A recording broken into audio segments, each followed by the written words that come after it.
Golden thought. ಗೆಲುವು ಯಾವಾಗಲೂ ಪ್ರಯತ್ನಿಸುವವನಿಗೆ ಮಾತ್ರ ಮೀಸಲಾಗಿರ್ತದೆ ಹೊರತು ನಿಂತು ನೋಡೋರಿಗಲ್ಲ.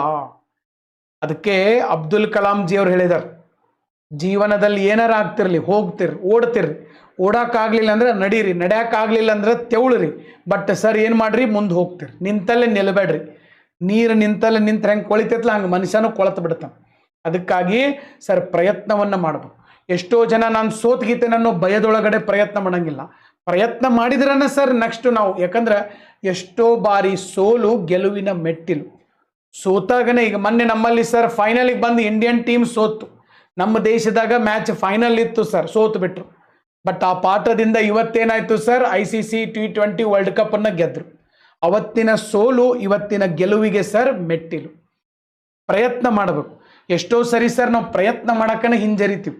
ಹಂಗಾದ್ರೆ ಸೋತ್ರ ಏನು ಮಾಡ್ತಾರ, ಮಂದಿ ಏನಂತಾರ, ಜನರಿಗೆ ಹೆದರ್ಕೊಂತ ಹೋದ್ರೆ ಸರ್ ಹಿಂಗೆ ಹೋಗೋದಾಗ್ತದೆ. ಬೈಲೇಬೇಕನ್ನೋರು ನೀವು ಸಾಧನೆ ಮಾಡಿದ್ರು ಬೈತಾರೆ, ಹೊಗಳಬೇಕನ್ನೋರು ಸರ್ ನೀವು ತಪ್ಪು ಮಾಡಿದಾಗೂ ಬೆನ್ನು ತಟ್ತಾರೆ. ಸೊ ಅದಕ್ಕಾಗಿ ಗೆಲುವು ಸಿಗಬೇಕಂದ್ರೆ ಪ್ರಯತ್ನ ಮಾಡಬೇಕು. ನಿಂತು ನೋಡೋರಿಗೆ ಗೆಲುವು ಸಿಗುವುದಿಲ್ಲ. ಎಡೆಯು ಬಿದ್ದಾಗನ ಸರ್ ಸಾಧನೆ ಮಾಡಕ್ಕೆ ಸಾಧ್ಯ ಐತೆ. ಮನೆ ಬಿಟ್ಟು ಹೋಗ್ಬೇಕು, ಎಡೆಯು ಬೀಳ್ಬೇಕು, ಮತ್ತೆ ಎಡೆಯು ಬೀಳ್ಬೇಕು, ನಡೆಯಕ್ಕೆ ಕಲಿಬೇಕು, ಹಂಗನೇ ಇರೋದು. ಸೊ ಅದಕ್ಕಾಗಿ ನಿಂತು ನೋಡೋರಾಗಬೇಡ್ರಿ. ಸೋತು ಪಾಠ ಕಲಿತು ಯಶಸ್ವಿಯ ವ್ಯಕ್ತಿ ಆಗೋ ಥರ ನಾವು ಮುನ್ನುಗ್ಗುವಂಥ ಅವಶ್ಯಕತೆ ಇದೆ. ನನ್ನ ಪಾಯಿಂಟ್ ಅರ್ಥ ಆಯ್ತಂತ ನಾನು